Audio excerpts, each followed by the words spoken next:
So we are Polispectrum and we want to tackle media bias one issue at a time.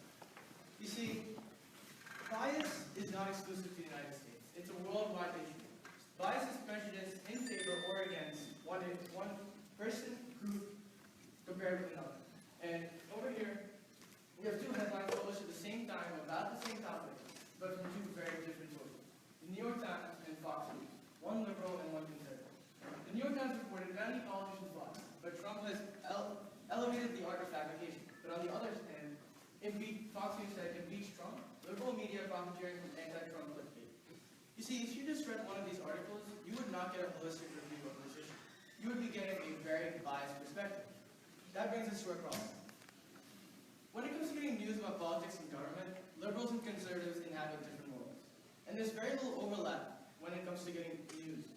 So, if you were just discussing politics with friends, or just reading news online, chances are you're interacting with like-minded individuals who share the same political views.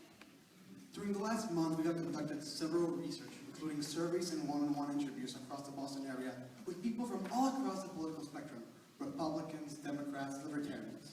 And what we found was astonishing. 95% of people believe the media is biased to some extent.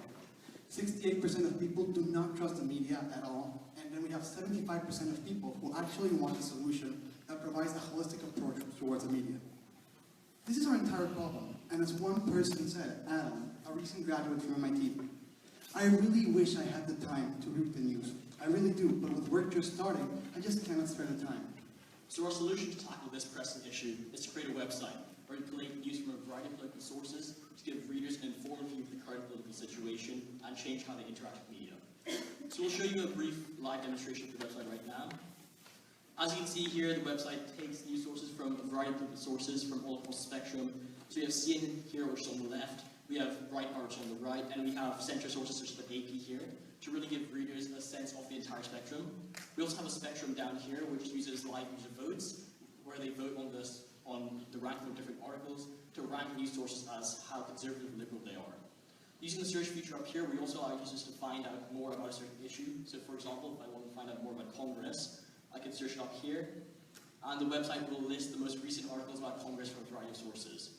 We also have something called Polispectrum summary, which is when we use natural language processing to scan an article and find the most relevant sentences. And using this, we display the article and condense it down into one paragraph. So using this, readers can gain the sense of an article with only one paragraph. Over the past 2 weeks, we have generated traction while our website is live by one-on-one targeting and poster placement all around MIT campus. Doing this, we have generated 500 unique visitors and 400 of them are returning.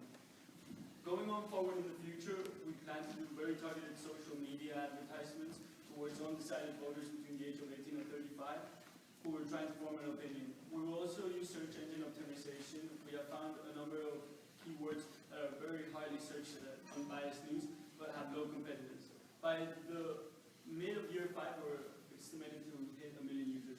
Talking about a revenue model, at first we were going to do ad revenue as our central model of generated income, but then we got feedback that this was very centralized and a low profit way of monetizing our company. So we moved into Google surveys and data selling.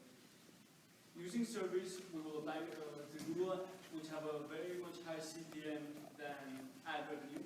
And data selling will include how our users interact with the website, how they vote, for example, on an article of CNN, the liberal conservative, but will not include private information. But now it's time to meet what actually makes Polispectrum the best, our team. We're a group of 4 like-minded individuals from across the entire world. We have Nirvik, a great guy from Singapore and our programming god. Mustafa, our in-house Steve Jobs and the best designer you could have in the entire world. We have Borja, our networking protege from Madrid, Spain. And myself, Jose, the money maker from Mexico. So, what's next for Polispectrum? Number 1 on our agenda is a mobile app. Everybody needs a phone, that would be a great market for us to tap into.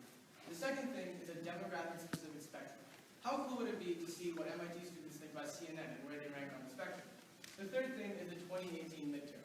This is by the time we want a good amount of users and really nail down our website and have a solid following. The fourth thing is international expansion.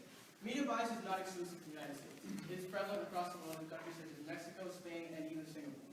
The fifth thing, this is our Super Bowl. 2020 election. By this point, we want to have a critical mass of users and really make an impact, preventing what happened in the 2016 election, where polarization got the best of us. We are Polispectrum, and we want to change the way you read the news. Thank you.